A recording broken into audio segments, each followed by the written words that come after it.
Kembali kepada yang biasa, tapi akan ada ke depan akan kita terus sampaikan lagi. Oke, Hakim-Hakim 6, mari saya minta Ibu Nomi baca ayat 1 sampai yang terakhir. Mari kita dengar. Firman Tuhan berkata, lalu bangsa Israel mulai lagi menyembah Allah-Allah lain. Karena itu Tuhan membiarkan musuh-musuh merongrong mereka. Kali ini bangsa Midianlah yang mengganggu mereka 7 tahun lamanya. Bangsa Midian itu begitu kejam sehingga orang Israel melarikan diri ke gunung-gunung dan tinggal di gua-gua serta di celah-celah gunung. Apabila orang Israel selesai menabur, datanglah para perampok dari Midian, Amalek, dan bangsa-bangsa lain di sekitarnya. Mereka merusak semua tanaman dan merampok daerah orang Israel itu sampai ke Gaza. Tidak ada sedikit pun bahan makanan yang tersisa untuk orang Israel. Domba, sapi, dan keledai juga diambil semua. Gerombolan musuh datang berbondong-bondong dengan menunggang unta, tak terhitung banyaknya seperti belalang. Mereka tinggal di situ sampai daerah itu habis sama sekali dan rusak. Demikianlah Israel direndahkan sampai menjadi sangat melarat karena orang-orang Midian itu. Akhirnya bangsa Israel mulai berseru kepada Tuhan, minta pertolongan. Amin. Sampai nama. Ayat ke-8, namun melalui nabi yang diutusnya, Tuhan menjawab mereka demikian. Aku telah menuntun kamu keluar dari perbudakan di Mesir. Aku telah menyelamatkan kamu dari bangsa Mesir dan dari semua orang yang jahat terhadap kamu. Aku telah mengusir semua musuhmu dari hadapanmu dan memberikan tanah mereka kepadamu. Aku telah berfirman bahwa akulah Tuhan Allahmu dan bahwa kamu tidak boleh menyembah Allah-Allah orang Amori yang tinggal di sekitar kamu. Tetapi kamu tidak mau mendengarkan aku. Pada suatu hari malaikat Tuhan datang dan duduk di bawah pohon terbantin di Ofra. Di ladang Yoas orang Abizer, Gideon putra Yoas sedang mengirik gandum di dasar lubang tempat pemerasan anggur supaya tidak kelihatan oleh orang Midian. Malaikat Tuhan menampakkan diri di hadapannya dan berfirman, pahlawan yang perkasa, Tuhan menyertai engkau. Tuhan, jawab Gideon, kalau Tuhan menyertai kami, mengapa kami ditimpa keadaan seperti ini? Di manakah semua mukjizat yang diceritakan oleh nenek moyang kami, seperti yang telah dialami mereka ketika Allah menuntun mereka keluar dari Mesir? Sekarang Tuhan telah membuang kami dan membiarkan bangsa Midian menghancurkan kami. Lalu Tuhan berpaling kepada Gideon dan berfirman, aku akan membuat engkau menjadi kuat. Pergilah dan selamatkanlah orang Israel dan bangsa Midian. Akulah yang mengutus engkau. Tetapi Gideon menjawab, Tuhan, bagaimana hamba dapat menyelamatkan Israel? Keluarga hamba ini termiskin di antara seluruh suku manusia, dan hamba sendiri paling muda di dalam seluruh keluarga. Tuhan berfirman kepadanya, tetapi aku Yahweh akan menyertai engkau, dan engkau akan membinasakan orang-orang Midian itu. Gideon berkata, jikalau benar hamba mendapat pengasih, Tuhan berikanlah tanda bahwa engkau sendiri yang sedang berbicara dengan hamba. Tetapi tinggallah di sini dulu, hamba akan mengambil persembahan untukmu. Baiklah, jawabnya, aku akan tinggal di sini sampai engkau kembali. Gideon cepat-cepat pulang untuk menyiapkan seekor anak kambing dan roti tidak beragi dari Sheva, tepung, lalu daging itu dimasukkan ke dalam sebuah keranjang, sedangkan kaldunya ke dalam sebuah periuk. Kemudian ia membawa keluar kepada malaikat Tuhan yang sedang menunggu di bawah pohon terbantin dan menyajikannya kepadanya. Malaikat Tuhan berfirman kepadanya, letakkan daging dan roti di atas batu di situ, dan curahkan kaldu itu ke atasnya. Gideon melakukan semua perintahnya. Lalu malaikat Tuhan menyentuh daging dan roti itu dengan tongkatnya, maka timbullah api dan batu karang itu yang membakar daging dan roti itu sampai habis. Dan tiba-tiba malaikat Tuhan itu lenyap di padangnya. Ketika Gideon menyadari bahwa ia benar-benar sedang berhadapan dengan malaikat Tuhan, ia berseru, "Ya Tuhan Allah, celakalah aku, karena aku sudah melihat malaikat Tuhan muka dengan muka." "Tenanglah," jawab Tuhan, "jangan takut, engkau tidak akan mati." Kemudian di situ di Ofra, kota orang Abiezer, Gideon membangunkan sebuah mezbah bagi Tuhan. Ia menamainya Perdamaian dengan Yahweh, dan mezbah itu masih ada sampai sekarang.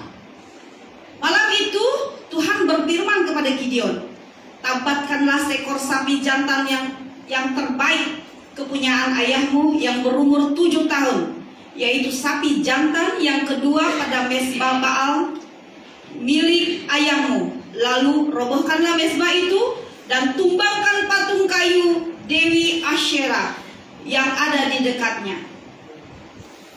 Gantilah dengan sebuah mezbah untuk Tuhan Allahmu. Buatlah mezbah itu di atas bukit ini dan susunlah batu-batunya baik-baik. Lalu persembahkan sapi jantan itu di atas mezbah sebagai korban bakaran kepada Tuhan dengan memakai patung kayu itu sebagai kayu bakaran." Gideon membawa 10 orang hambanya dan melaksanakan apa yang diperintahkan Tuhan kepadanya. Tetapi ia melakukan pada malam hari karena takut terhadap anggota rumah tangga ayahnya dan terhadap orang-orang di kota itu. Ia sudah dapat menduga apa yang akan terjadi kalau mengetahui siapa yang telah berbuat demikian. Keesokan harinya, pagi-pagi ketika penduduk kota itu bangun, mereka melihat bahwa mezbah Baal sudah hancur, patung di dekatnya lenyap, dan di situ telah didirikan sebuah mezbah baru dengan sisa-sisa korban persembahan di atasnya. Perbuatan siapakah ini?" tanya mereka seorang kepada yang lain. Akhirnya mereka mengetahui bahwa semua itu perbuatan Gideon putra Yoas.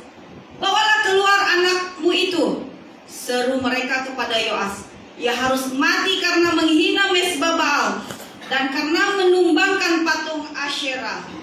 Tetapi Yoas menjawab orang banyak itu, "Apakah Baal memerlukan pertolongan kalian? Itu suatu penghinaan bagi kalian. Ia benar-benar Allah. Kalianlah yang seharusnya mati karena menghina Baal. Seandainya Baal itu Allah, biarlah ia mempertahankan dirinya sendiri dan membinasakan orang yang menghancurkan mezbahnya." Sejak itu Gideon disebut Yerubbaal, satu nama julukan yang artinya biarlah Baal mempertahankan dirinya sendiri. Tidak lama sesudah itu, bala tentara Midian, Amalek, dan bangsa-bangsa lain di sekitar kota itu bersatu melawan Israel. Mereka melintas sungai Yordan dan berkemah di lembah Yizreel. Lalu roh Tuhan memenuhi Gideon dan ia meniup trompet, tanda pasukan harus berkumpul untuk siap berperang. Orang-orang Abiezer datang bergabung dengan dia. Ia juga mengirimkan utusan-utusannya ke Manasye, Asher, Zebulon, dan Naftali untuk mengerahkan seluruh bala tentara mereka agar bergabung dengan dia. Semuanya menyambut dengan baik. Lalu Gideon berkata kepada Allah, "Kalau engkau benar-benar hendak memakai hamba untuk menyelamatkan Israel sebagaimana yang telah kau katakan, buktikanlah hal itu kepada hamba dengan cara ini. Hamba akan melakukan bulu domba di tempat pengirikan pada malam ini. Apabila besok pagi bulu itu basah sedangkan tanah di sekitarnya kering, tahulah hamba bahwa engkau akan menolong hamba untuk menyelamatkan Israel." Dan benarlah terjadi demikian. Ketika keesokan harinya, pagi-pagi Gideon bangun lalu memeras bulu domba itu. Ia dapat mengumpulkan air sampai semangkuk penuh. Maka berkatalah Gideon kepada Allah, "Janganlah engkau murka terhadap hamba, melainkan izinkanlah hamba menguji sekali lagi. Kali ini biarlah bulu domba itu tetap kering, sedangkan tanah di sekitarnya basah." Dan Allah mengabulkan permintaannya. Malam itu bulu domba itu tetap kering, tetapi tanah di sekitarnya basah oleh embun. Haleluya. Amin. Amen. Amen. Oke. Kita sudah mendengar daripada firman Tuhan ini, yang nanti saya akan singkatkan sebegini. Jadi oleh itu saudara, kita sudah mendengar firman Tuhan dan saudara sudah buka handphone. Ya, jadi saya minta maaf sekali lagi untuk handphone itu sudah buka dan padam simpan di tepi. Ini berita baik bagi kita pada pagi hari ini, kita mendengar firman Tuhan. Kita luangkan masa kita untuk mendengar firman Tuhan, kita fokuskan karena ini adalah berita baik bagi setiap kita. Karena kita tahu bahwa tujuan kita datang ke rumah Tuhan adalah untuk mendengar berita baik. Kesempatan yang indah adalah hari ini. Semua katakan hari ini. Jangan menunggu untuk besok. Hari ini adalah kesempatan yang indah. Baik, kenapa Gideon dipanggil oleh Tuhan? Dan umat Israel dikatakan dalam ayat yang pertama, setiap kali umat Israel itu jatuh dalam penyembahan berhala, Tuhan pakai bangsa lain untuk menindas bangsa ini. Setiap kali umat Israel menghalangkan pandangan mereka tidak lagi kepada Tuhan, Tuhan pakai bangsa lain untuk menindas mereka. Kenapa? Karena mereka kembalikan kepada berhala. Ini berita baik bagi setiap kita yang percaya kepada Tuhan. Setiap kali kita mau membuat berhala dalam hidup kita, Tuhan pakai cara lain untuk membuat kita menjadi bermasalah dalam hidup kita. Kenapa? Tuhan mau panggil kita kembali kepada jalannya yang benar dan jalannya yang lurus. Di dalam ayat yang pertama kita dikatakan bahwa orang Israel melakukan apa yang jahat di mata Tuhan. Yang jahat di mata Tuhan itu adalah berhala, penyembah kepada Baal. Maka dikatakan Tuhan menyerahkan mereka dalam tangan orang Midian. Ayat ini sangat jelas berkata bahwa Tuhan yang menyerahkan mereka kepada siapa? Kepada tangan orang Midian. Bukan Tuhan tidak ada belas kasihan terhadap orang Israel. Bukan karena Tuhan tidak memperhatikan kehidupan mereka, tetapi karena mereka buat berhala dan menyembah kepada Allah orang Amori yaitu Baal, maka Tuhan pakai bangsa lain untuk menindas mereka. Sehingga bangsa ini mereka lari ke gunung-gunung, mereka lari ke gua bersembunyi karena penindasan orang Midian dan orang Amalek kepada mereka. Dan mereka mencari gua, mencari tempat yang tersembunyi, dan setiap tanaman mereka yang mereka tanam, datanglah orang Midian cabut. Apa yang mereka hasil, tuaian mereka, orang Midian rampas dulu. Mereka tidak ada yang tinggal. Mereka kelaparan dan mereka mengeluh. Mereka menangis karena tidak ada satupun yang ada belas kasihan. Tapi kalau kita baca tadi daripada ayat yang pertama, kenapa Tuhan melakukan ini kepada umat Israel? Karena Tuhan mau mereka balik kepada Dia. Setelah mereka sudah ikut berhala, menyembah kepada Baal, maka Tuhan pakai bangsa lain untuk menindas. Maka mereka tidak dapat apa-apa makanan dan mereka bersembunyi. Maka Tuhan pakai Gideon. Siapakah Gideon? Gideon seorang yang takut. Firman Tuhan berkata bahwa Gideon, bangsa ini adalah bangsa yang takut. Mereka lari ke tempat persembunyian di bawah pokok yang besar, dan di situ mereka bersembunyi di gua. Dan Gideon ini adalah seorang yang paling takut, dan dia gandum itu di tempat pengirikan anggur, dia bersembunyi di sana. Tetapi Tuhan datang kepada Gideon. Apakah Tuhan tidak tahu Gideon takut? Tuhan tahu Gideon takut.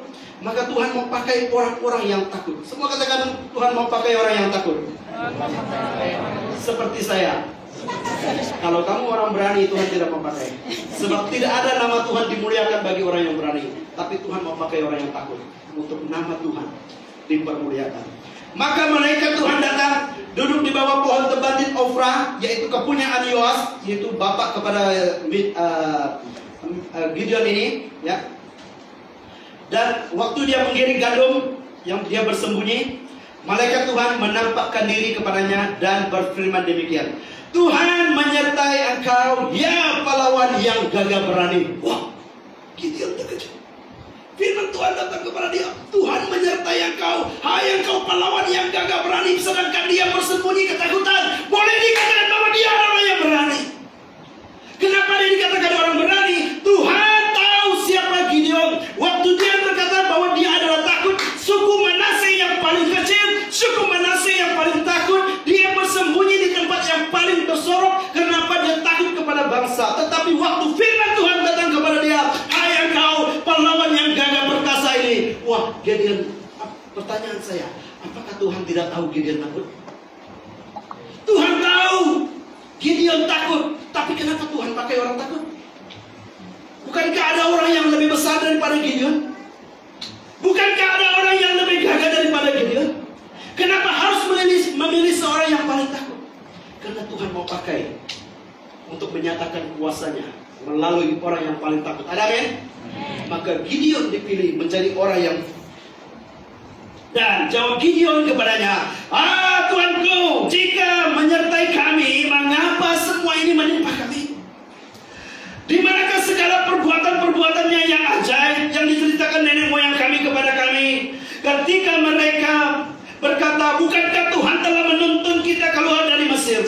Tetapi sekarang Tuhan membuang kami dan menyerahkan kami kepada cengkeram orang Midian. Bukankah kami pernah mendengar tentang berita bangsa Israel ini? Bagaimana Tuhan menuntun mereka kepada membelah laut untuk mereka keluar melalui laut terberau, dan laut itu terbelah. Itu yang dia tahu, karena dia membaca hukum Taurat dan dia mendengar tentang bagaimana Tuhan memimpin bangsanya, bagaimana Tuhan menuntun bangsanya. Waktu mereka berada di padang gurun dan tidak ada makan dan tidak ada minuman, Tuhan hanya berkata kepada Musa, ambil kayu itu, lemparkan kepada air itu, maka air itu yang pahit itu maka menjadi manis.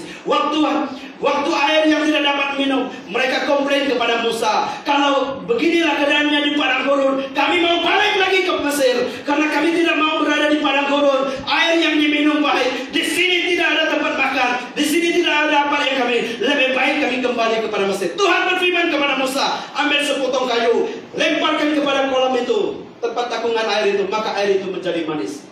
Maka Musa ambil kayu itu, lempar kepada air itu, dan air itu jadi manis. Wow, luar biasa. Ini yang Gideon tahu.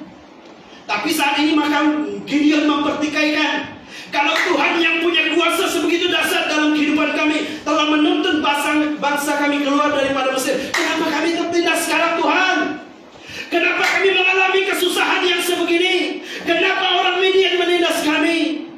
Kenapa hal ini terjadi? Gideon tidak tahu kesalahannya, tidak tahu kesalahan bangsanya, tidak tahu kesalahan orang Israel ini. Maka dia bertanya, kenapa hal ini boleh terjadi? Maka Tuhan tadi berkata kepada dia, kepada Gideon, apakah akan kuselamatkan orang Israel? Ketahuilah, kaumku adalah yang paling kecil daripada suku Manasye ini. Tetapi Tuhan berkata kepada dia, akulah yang menyertai engkau, sebab itu engkau akan memukul kepala orang Midian sampai habis. Dengar baik, yang menyertai Gideon siapa? Tuhan. Bukan kekuatan Gideon. Tadi Gideon orangnya apa? Paling takut. Kenapa dikatakan paling takut? Dia menyorok tempat paling yang tersembunyi, karena dia takut. Takut apa? Takut orang Midian. Tapi Tuhan berkata kepada dia, hai engkau seorang pelawan yang gagah perkasa. Maka Gideon sendiri terkejut, bagaimana aku yang takut ini dikatakan seorang pahlawan gagah perkasa. Mungkin hari ini Tuhan melihat setiap kita, dan engkau berkata, Tuhan, saya tidak mampu dan tidak sanggup, saya adalah orang yang paling takut. Dengar baik, Tuhan hari ini berkata, hai engkau orang yang gagah perkasa dan engkau pahlawan yang gagah perkasa. Ada amin? Tuhan berkata kepada kita, tapi kita masih kata, Tuhan saya tidak ada apa-apa, Tuhan saya lemah. Tuhan berkata, engkau adalah pahlawan yang gagah perkasa. Karena Tuhan tahu potensi yang ada dalam hidup kita. Ada amin? Tuhan bukan mengenal siapa fisikal kita, tapi Dia mengenal isi hati kita. Tuhan tahu siapa Gideon. Bukan Gideon yang takut, tapi potensi yang ada di dalam Gideon boleh menjadi seorang pahlawan yang gagah perkasa, sehingga dia dipakai Tuhan untuk mengalahkan bangsa Midian dan untuk mengalahkan bangsa orang Amalek. Maka itulah kehidupan Gideon menjadi seorang pahlawan. Bukan karena kekuatan Gideon, tetapi karena potensi yang ada di dalam Gideon, yang Tuhan sudah mengenal siapakah dia, maka Tuhan pakai dia. Saudara, Tuhan pakai setiap kita di sini. Tuhan tahu siapa potensinya, apa potensi yang ada di dalam setiap kita. Amin. Ya, mungkin fisikal kita berkata, saya lemah, saya tidak ada apa-apa, saya bangsa yang kecil, saya suku orang yang paling sedikit. Sudahlah sedikit suku yang paling sedikit, saya paling kecil lagi. Sudah saya kecil, Tuhan, saya lagi paling pendek. Sudah pendek, Tuhan, tidak ada duit lagi saya. Di situ Tuhan mau bekerja. Kalau engkau membanggakan diri, engkau membanggakan kekuatanmu, Tuhan tidak boleh bekerja atas hidupmu. Karena engkau merasa aku kuat, aku punya, saya ada duit, saya ada semuanya. Tetapi ketika engkau memilih sebagai Gideon, Tuhan, saya tidak ada. Saya lemah, Tuhan. Saya sakit, Tuhan. Saya tidak ada duit, Tuhan. Sudah kecil, suku yang paling tidak ada apa-apa. Pendek lagi, sakit lagi, tidak ada duit lagi. Wow, Tuhan berkata, engkau pahlawan yang gagah perkasa. Amin. Karena Tuhan kita adalah Tuhan yang mengenal siapakah hati kita. Bukan melihat tubuh kita. Tubuh kita mungkin boleh besar, badan kita boleh tinggi, saudara. Tapi jangan lupa, ketika kita besar, ketika kita tinggi, ketika kita cantik, ketika kita handsome, maka kita bangga. Tuhan susah mau bekerja. Kenapa? Oh, saya ada. Saya tinggi, saya besar, saya cantik, saya handsome. Tidak ada kekurangan. Tuhan tak boleh bekerja. Tuhan tidak pilih. Tapi Tuhan pilih Gideon. Dia paling takut, pengecut. Tapi Tuhan pakai dia untuk menyatakan kemuliaannya, untuk menyatakan kuasanya kepada bangsa Israel, bahwa Tuhan boleh pakai siapa saja yang Tuhan kehendaki untuk menyatakan kuasa dan kemuliaannya. Gideon yang minta tanda kepada Tuhan, supaya Tuhan beri tanda kepada dia. Dia kurang yakin dengan penyertaan Tuhan. Dia kurang yakin bahwa Tuhan yang berbicara kepada dia. Maka dia minta tanda. Kalau Tuhan itu berikan tanda kepada dia, maka Tuhan berkata, dia tunggu dulu, saya pergi memproseskan 1 ekor kambing dulu untuk menyatakan bahwa ini adalah Tuhan. Dan sudah proses, dia letakkan dalam itu. Malaikat berkata kepada dia, ambillah itu, letakkan di atas batu. Maka malaikat Tuhan menyentuhkan itu pakai tongkat, maka batu itu menjadi api dan makan persembahan itu. Maka Gideon percaya, matilah saya, rupanya saya jumpa malaikat hari ini. Nah, dia sendiri terkejut bahwa rupanya yang bercakap dengan dia itu adalah benar-benar malaikat Tuhan. Ya, maka dia berkata, cilakalah saya ini sudah melihat Tuhan bersemuka dengan saya. Tapi Tuhan berkata kepada dia, jangan takut kepada Gideon. Ya, karena Tuhan pakai Gideon untuk memerangi bangsa. Dan di dalam bab yang ke-7 sebenarnya, karena kita baca ayat di bab yang ke-6, yang ke-7 adalah waktu itu Gideon mau melakukan peperangan dan Tuhan tidak pilih banyak-banyak orang. Tuhan berkata, daripada 32.000 yang mati, Tuhan berkata kepada Gideon, siapa yang takut? Balik! Dan Gideon kumpul 32.000. Siapa yang takut di sini dan tidak sanggup berperang dan pengecut, sekarang balik. 20.000 balik. Tinggal berapa? Dari 32 tinggal berapa? Tinggal berapa? 32.000 balik 20.000 tinggal berapa? 12.000. 12.000 terlalu banyak kata Tuhan. Lagi buat satu saringan lagi.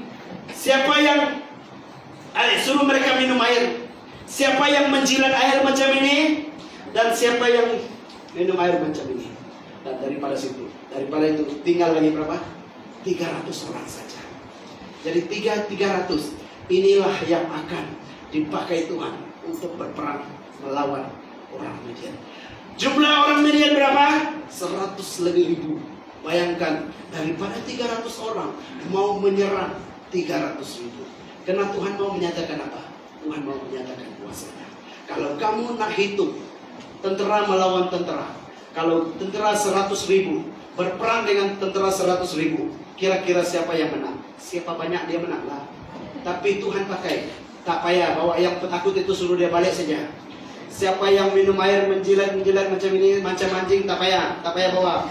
Saya mau yang buat tangan macam ini dia minum air. Oke, tinggal 300. Maka 300 inilah yang dipakai Tuhan. Dan ketika mereka menyerang orang Midian. Tuhan berkuasa dan orang Midian sesama mereka berperang dan ada yang lari dan mereka berlari dan mereka mengepung dan mengejar. Hanya menggunakan apa? Hanya menggunakan shofar, ya, untuk tiup. 100 orang sebelah kiri, 100 orang sebelah kanan, dan 100 orang sebelah kanan. Sama-sama tiup. Ketika bunyi itu sama-sama mereka tiup, maka orang Midian entah tahu apa. Tuhan yang bekerja, bukan Gideon. Sebenarnya askar ini tak ada buat apapun. Askar ini hanya meniup. Mereka yang 300 orang ini hanya meniup shofar saja. Tetapi yang berperang orang Midian sesama mereka. Ada mungkin satu surat pukul satu, kenapa ini orang pula pukul saya? Jadi mereka saling memukul sesama sendiri dan berlari dan mereka mengejar. Dan itulah kemenangan yang dilakukan oleh Gideon. Pertanyaan saya, apakah itu kekuatan Gideon? Halo, apakah itu kekuatan Gideon? Bukan. Itu siapa? Nah, itu Tuhan. Karena penyertaan Tuhan. Jadi Gideon yang tadi agak terkejut ketika dipanggilkan dia nama seorang pahlawan yang gagah perkasa. Dia sendiri terkejut atas panggilan nama ini. Kenapa? Dia yang paling takut. Sudah itu ada suara datang, kamulah pahlawan yang gagah perkasa. Terkejut dia. Dalam orang takut macam ini dikatakan orang paling perkasa, kan?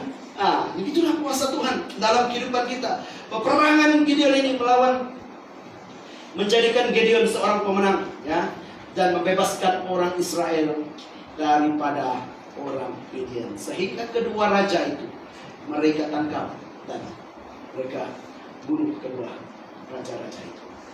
Dan itulah kekuatan yang dilakukan oleh Gideon.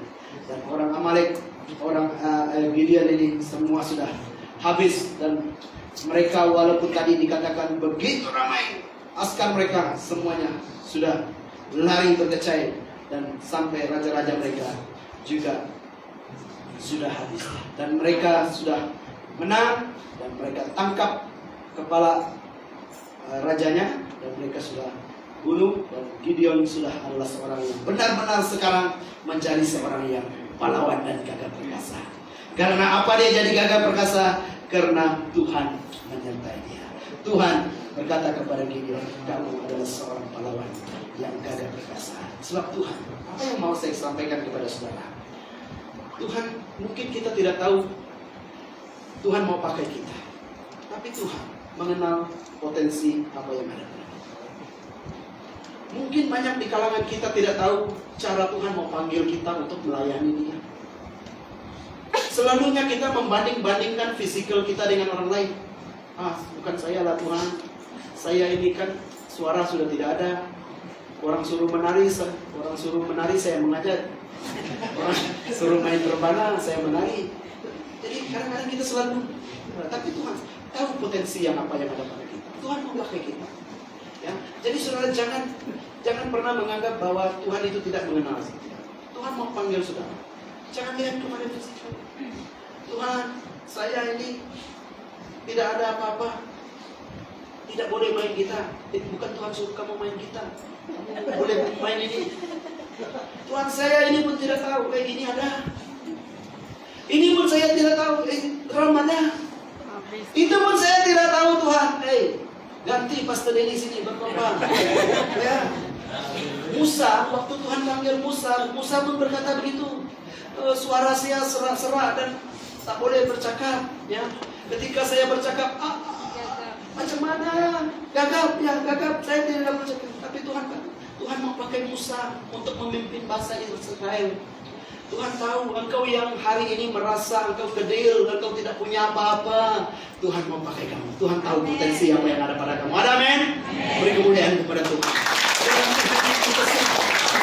Tuhan yang kita sanjung tinggi itu adalah Dia mengenal hati kita. Itu Tuhan kita. Dia bukan lihat siapa kita, fisikal kita, tapi Dia lihat hati kita. Maka Tuhan mau panggil kita untuk menyembah kepada Dia. Tuhan mau pakai setiap kita, saudara. Maka itulah kekuatan Tuhan dalam hidup kita. Seperti Tuhan mau pakai Gideon. Jadi kita ini adalah orang-orang yang mau dipakai oleh Tuhan.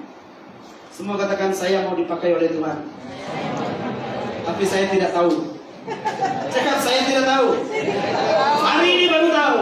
Haleluya, beri kemuliaan kepada Tuhan.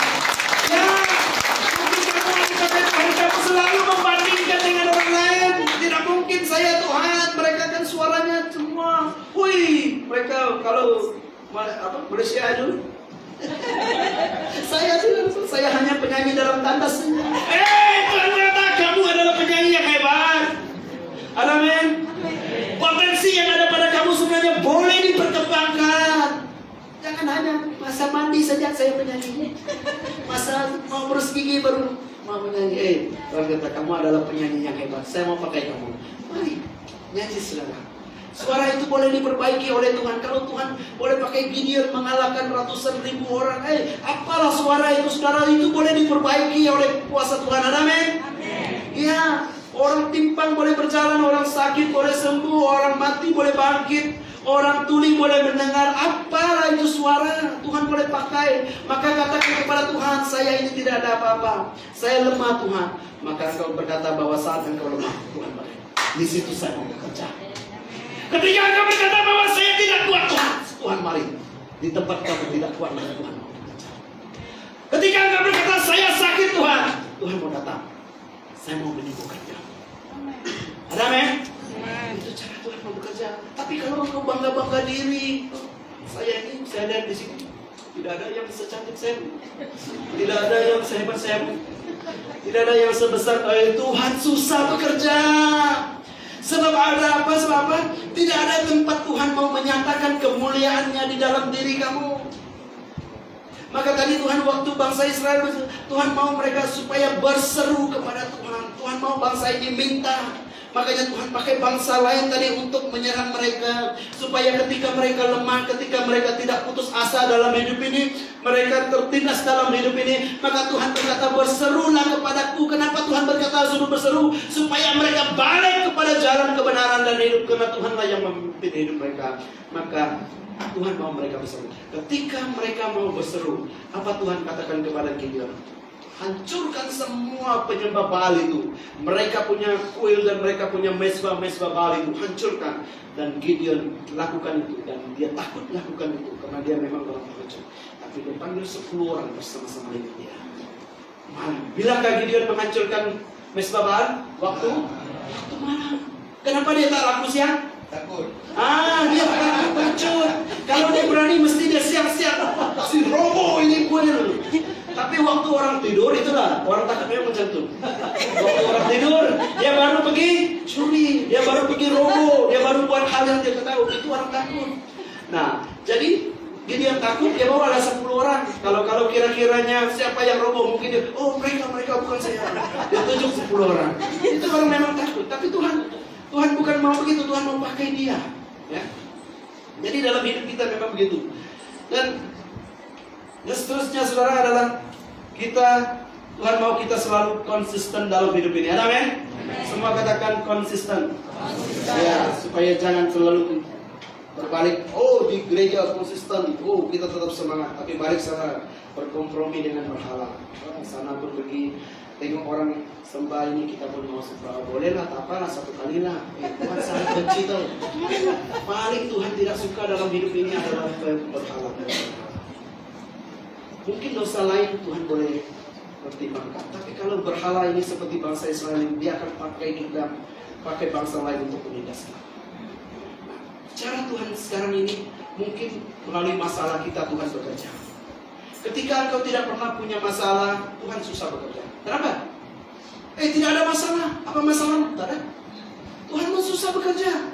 Tuhan mau tolong, tidak ada apa yang tolong, yang dia tolong. Tuhan berkata, kamu ada masalah? Tak ada. Saya tak ada apa-apa. Duit ada? Ada. Saya boleh bekerja.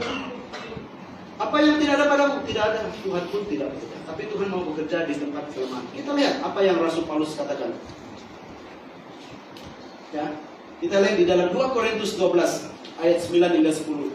Tetapi jawab Tuhan kepadaku, cukuplah kasih karuniaku bagimu, sebab justru dalam kelemahanlah kuasaku menjadi sempurna. Sebab itu terlebih suka aku bermegah atas kelemahanku, supaya kuasa Kristus turun menaungi aku. Kata Rasul Paulus. Saya tanya, Rasul Paulus ini adalah seorang yang sangat hebat dipakai Tuhan secara luar biasa.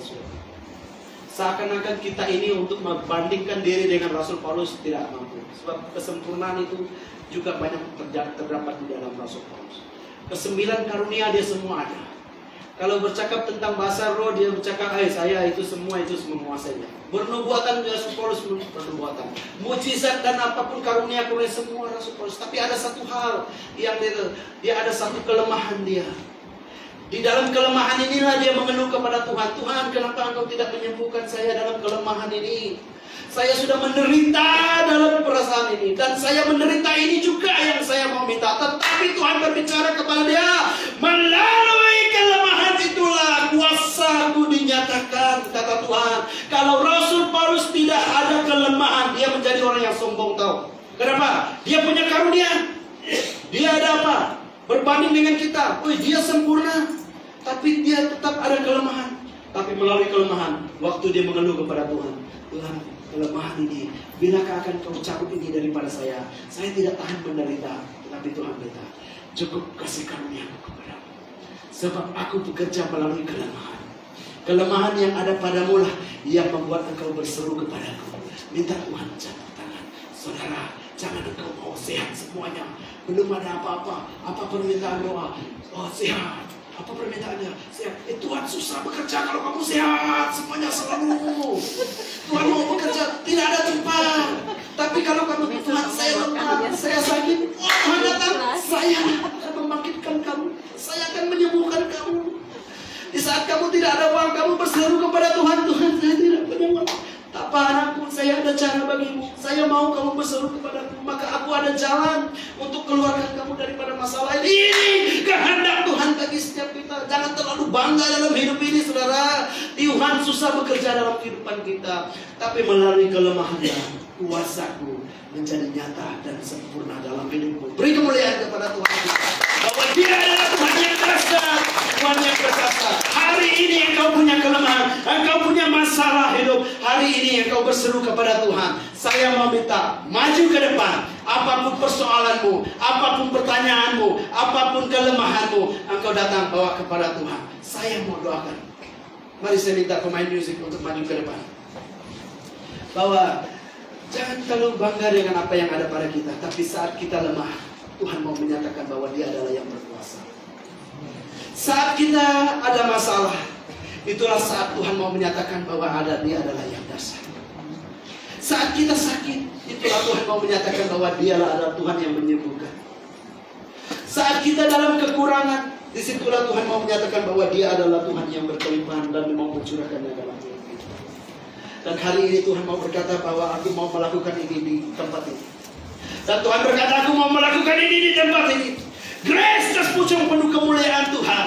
Dan di tempat ini Tuhan mau bekerja melalui setiap kelemahan-kelemahan kekurangan kita.